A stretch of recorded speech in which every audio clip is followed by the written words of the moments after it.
Doctor గారు పూజ ఇలా అడుగుతున్నారు. మాకు ఒక బాబు, వయసు 10 ఏళ్లు. బాబుకు చలికాలం వచ్చిందంటే వెంటనే జలుబు, దగ్గు ఇలా వరుసగా సమస్యలు వచ్చేస్తాయి. వైద్యులకు చూపిస్తే అప్పటికి కాస్త తగ్గుతాయి, మళ్ళీ కొద్ది రోజులకి తిరగబడుతూ ఉంటాయి. చిన్నపాటి వర్షం పడినా ఇదే పరిస్థితి. బాబుకు ఇలా ఎందుకు జరుగుతోందో అర్థం కావడం లేదు. మంచి ఆహారాన్ని ఇస్తున్నాము, చలిగాలికి పోకుండా జాగ్రత్తలు తీసుకుంటున్నాము, అయినా ఇబ్బంది తప్పడం లేదు. మా సమస్య పరిష్కారానికి సలహా ఇవ్వండి అని అడుగుతున్నారు.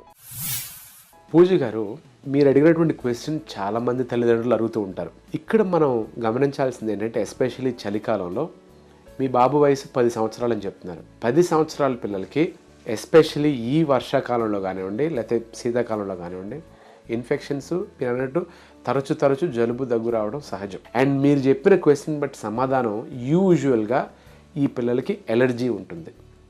ఎలర్జీ మా భాషలో మేము ఎటోపీ అంటాం.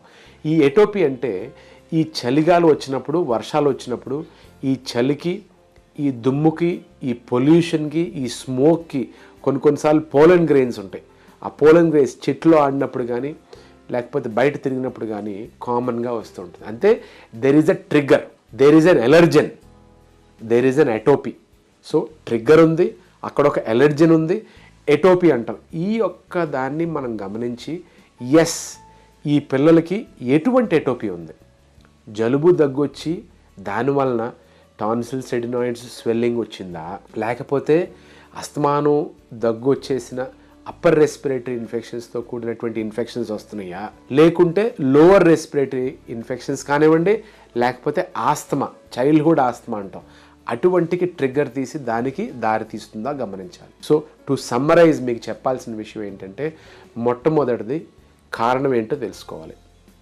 కారణం ఏంటో తెలుసుకుని ఒకవేళ అది దీర్ఘకాలంగా ఈ రెస్పిరేటరీ సంబంధించిన, ఎటోపిక్ సంబంధించిన ప్రాబ్లమ్స్ ఉంటే దీర్ఘకాలంగా వాడే మెడిసిన్స్ వాడాలి. అవి ఇమ్యునోమాడ్యులేటర్స్ అంటారు. అట్ ది సేమ్ టైం అవసరమైతే బ్రాంకోడైలేటర్స్ కానీ, బ్యూటిసనైడ్ కానీ అవి కూడా దీర్ఘకాలంగా వాడాల్సిన అవసరం ఉంది. ఓకే. నెంబర్ 3, మనకు ముఖ్యంగా ఆలోచించాల్సింది అంటే లాంగ్ టర్మ్గా ఆలోచించాలి. తరచూ రెస్పిరేటరీ ఇన్ఫెక్షన్స్ వస్తున్నాయంటే లాంగ్ టర్మ్గా ఫిజికల్ యాక్టివిటీ బాగుండాలి, లంగ్ కెపాసిటీ పెరగాలి. అండ్ 5 అన్నిటికన్నా ముఖ్యంగా ఇందులో యోగా ఎంతో కొంత భాగాన్ని మనం హెల్ప్ చేస్తుంది. ఎందుకు యోగా అని చెప్తున్నానంటే, ఈ బ్రీదింగ్ ఎక్సర్సైజ్ ఏదైతే ప్రాణాయామ అని బ్రీదింగ్ ఎక్సర్సైజ్ ఉన్నాయో ఇది లంగ్ కెపాసిటీని పెంచే అవకాశాలు ఉంటాయి, ఇన్ఫెక్షన్స్ తగ్గే అవకాశాలు ఉంటాయి దీనివలన. అట్ ద సేమ్ టైం ఒకవేళ ఇన్ఫెక్షన్ వచ్చినా కూడా చిన్నపిల్లలకి తట్టుకునే శక్తి పెరుగుద్ది. ఎందుకంటే లంగ్ కెపాసిటీ పెరిగింది కాబట్టి చిన్నపిల్లలకి అది తట్టుకునే వెంటనే ఎక్కువ అవ్వకుండా, సీరియస్ అవ్వకుండా కాపాడుతుంది. సో ఎప్పుడు కూడా మనం కాంప్రహెన్సివ్గా మనం ఆలోచించినట్టయితే, సూక్ష్మ దృష్టితోటి అన్నిటిని మనం ఆలోచించినట్టయితే, అప్పుడు మనం మీరు చెప్పినటువంటి మీ 10 సంవత్సరాల కుర్రాడికి ఈజీగా మనం ఆన్సర్ కనుక్కోవచ్చు.